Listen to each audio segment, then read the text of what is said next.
The galaxy was sleeping. Stars burned quietly, planets moved in silence, and endless space stretched cold and empty. Then from the edge of a forgotten system, a sound broke the quiet. A small voice, weak and afraid. "Please, help me." It wasn't loud. It wasn't powerful, but it carried pain, deep, real pain. It was the voice of a child. The signal traveled through dust clouds, asteroid belts, and past ancient satellites left by dead civilizations. Across thousands of light years, it repeated again and again. "Please, someone, help me." The great empires of the galaxy heard it first. The Zalthar Dominion, masters of 10,000 worlds, received the message. Their machines translated the sound. Their council listened for 10 seconds, then turned it off. "A child's noise," said one of their generals. "Not worth our time." The Valari Union, proud and cold, also caught the signal. They analyzed it, measured the energy, and stored it in a forgotten file. Unknown source, irrelevant. Even the Cathar hive, whose ships filled whole sectors, didn't care. No one answered.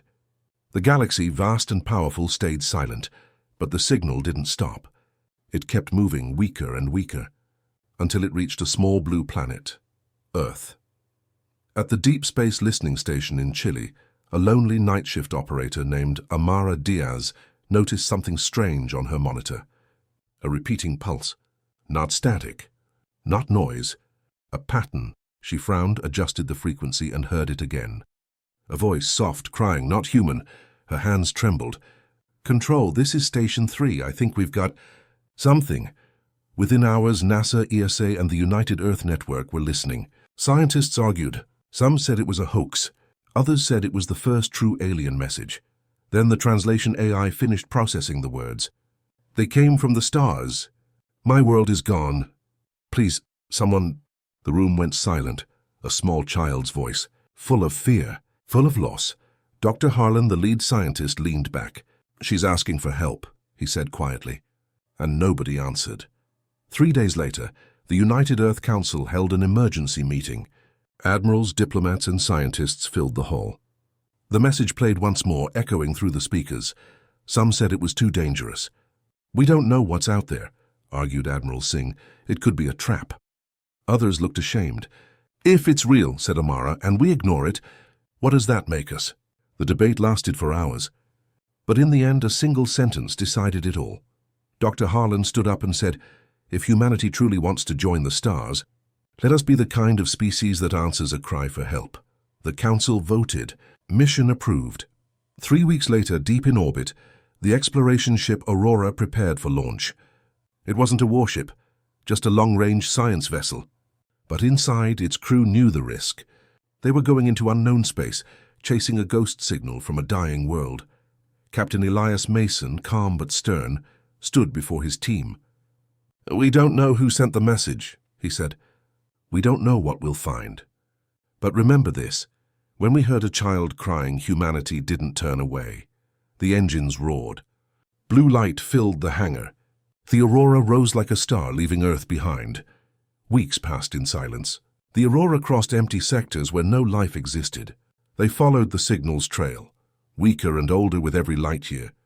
Finally, they reached a small yellow sun with a single ruined planet. The sensors showed no cities, no signals, only ashes. The crew landed near a broken tower, once part of a great civilization. Everything was destroyed. Burnt forests, cracked glass, and twisted metal. "Captain," said one of the crew, "we're too late." But then a faint sound echoed through the comms, a heartbeat. The team followed it into the ruins. Beneath a collapsed dome, they found a small form, a child breathing weakly. Blue skin, silver hair, eyes that glowed faintly like moonlight. She looked up as they approached. Her voice was soft and trembling. "You came. You heard me." Captain Mason knelt beside her. "Yes, we heard." Tears filled her strange eyes. No one else did. He didn't know what to say. He just wrapped a thermal blanket around her small frame and whispered, "You're safe now." The girl looked at the stars through a broken window. "They burned my world," she said. "Everyone is gone," Mason asked quietly. "Who did this?" She hesitated. "The Dominion. They said we were too small to matter."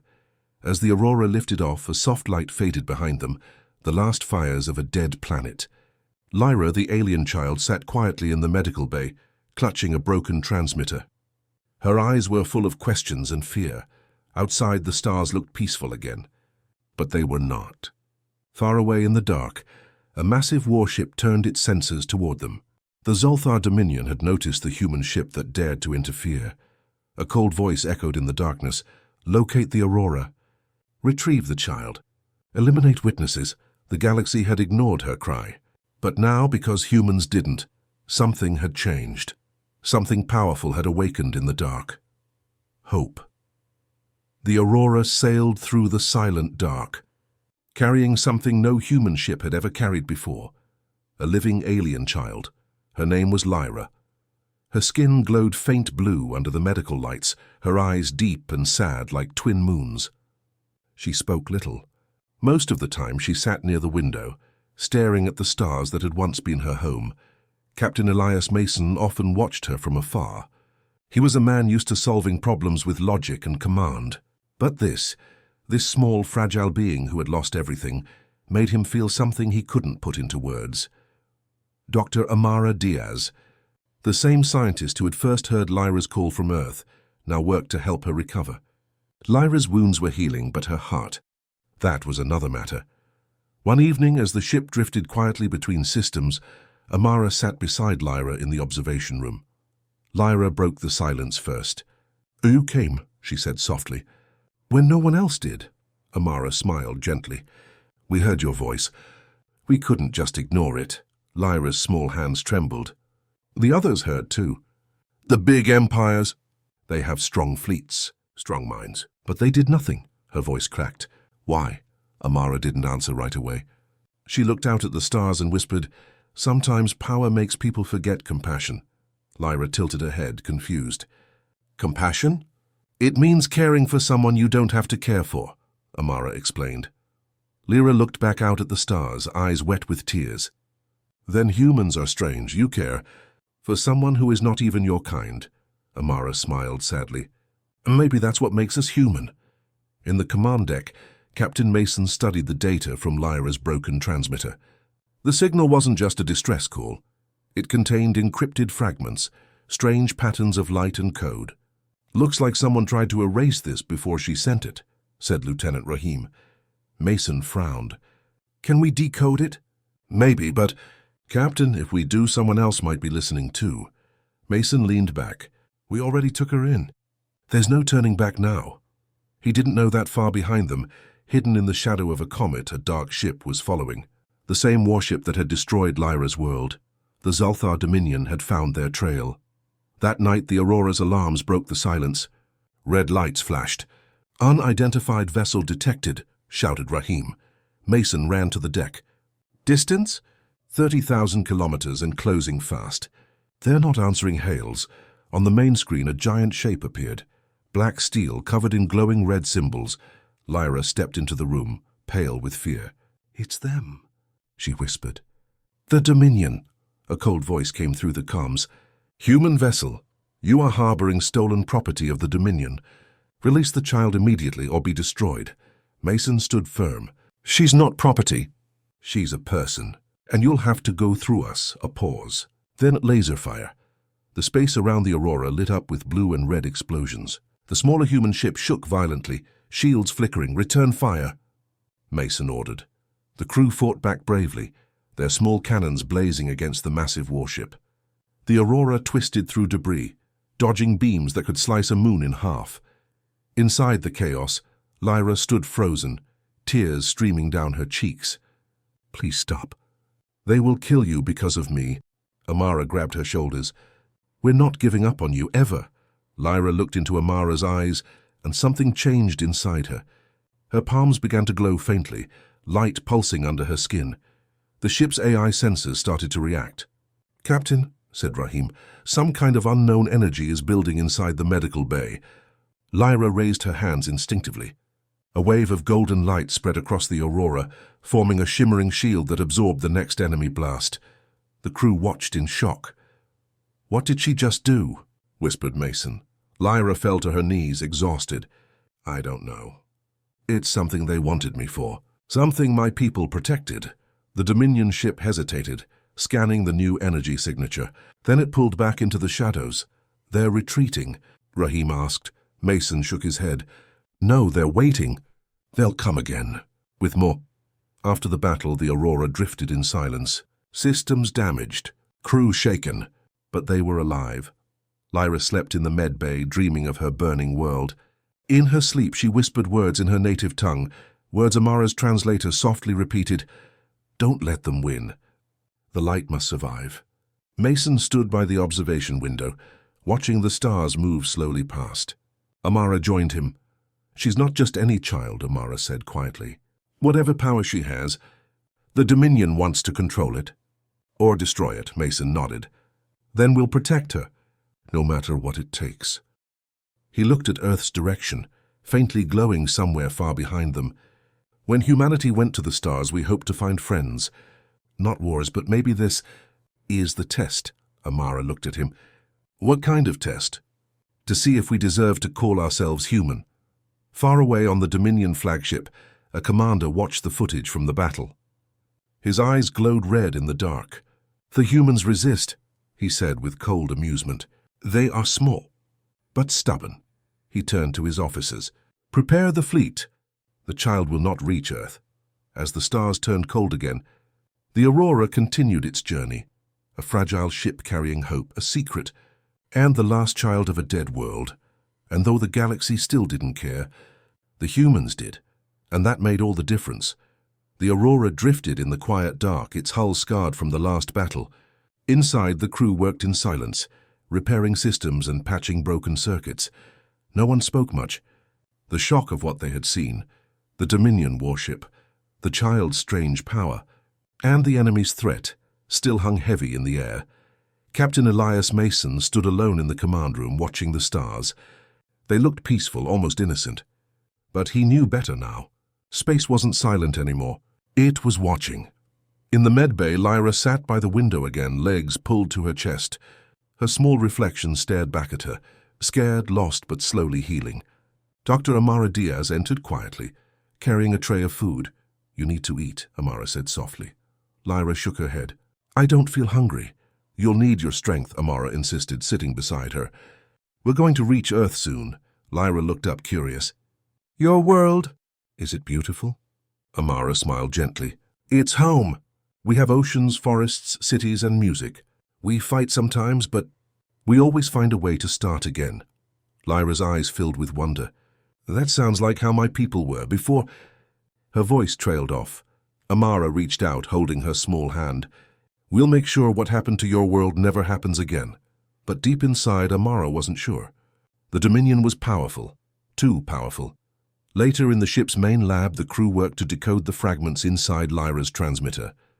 Lieutenant Rahim stared at the screen, frowning. "Captain, you need to see this." Lines of alien code glowed bright green across the monitor, maps, energy patterns, and symbols that pulsed like living light. "This isn't a distress beacon," Rahim said. "It's coordinates to something huge." Mason stepped closer. "What kind of something?" Rahim zoomed in. "A weapon, Captain, or something that could change the balance of power across the galaxy." The room went cold. Amara whispered, "Is that what the Dominion wants?" Lyra's voice came from behind them. Yes, everyone turned. She stood in the doorway, eyes glowing faintly. "My people built it," she said quietly, "a machine that could destroy stars or bring them back to life. We called it the Heart of Light." Mason stared at her.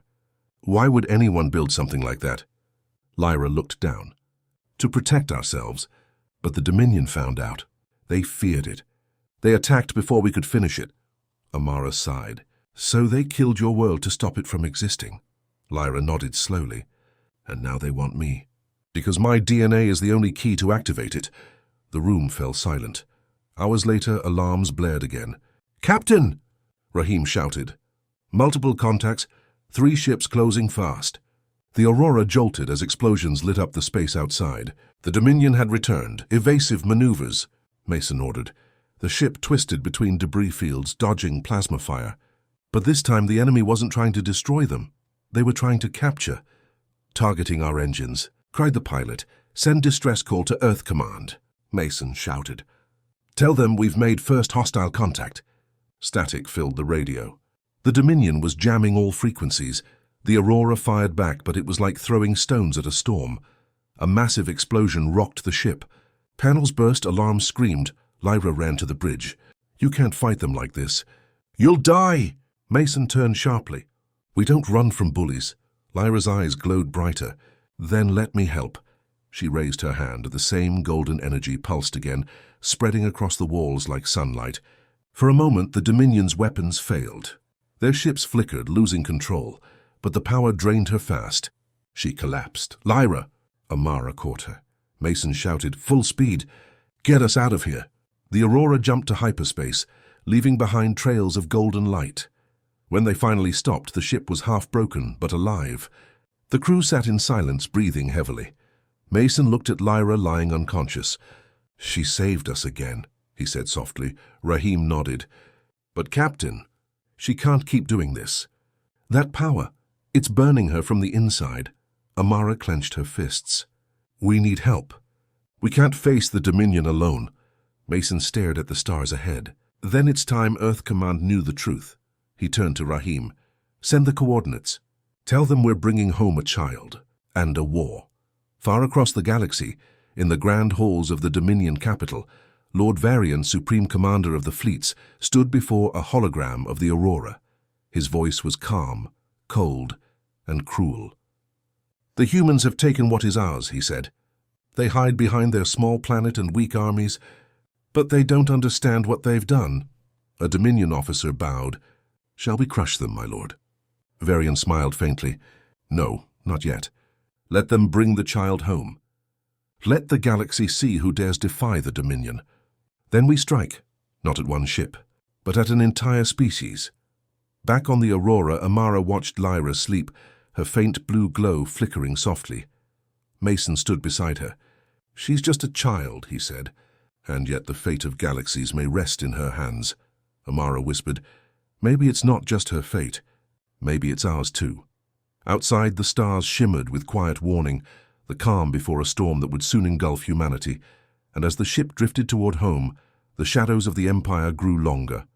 Reaching slowly for Earth, the Aurora arrived at Earth's orbit battered and scarred. Its engines smoked, hull torn, and lights flickered weakly. But it had made it home, carrying a secret that could change everything.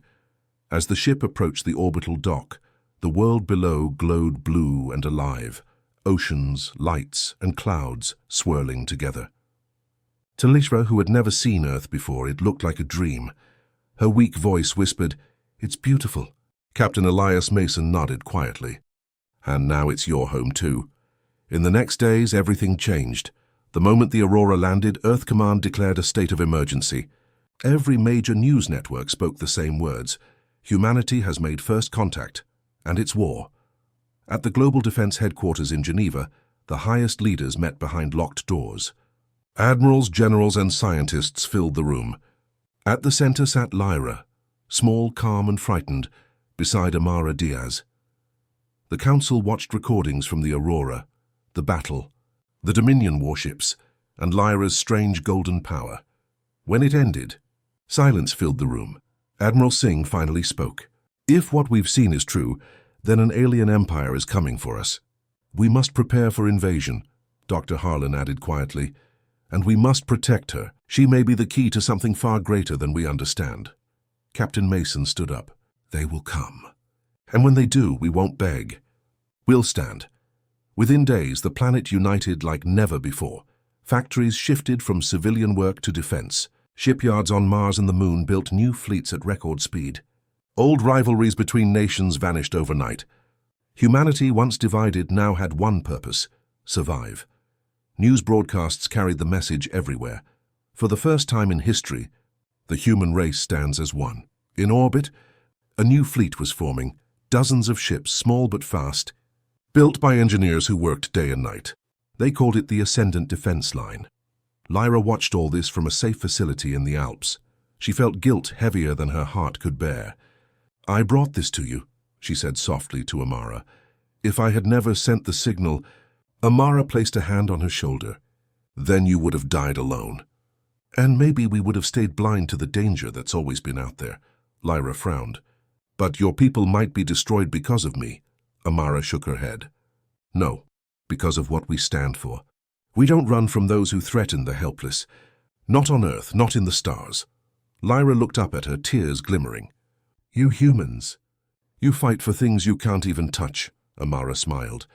That's what makes us strong. A week later, the sky burned.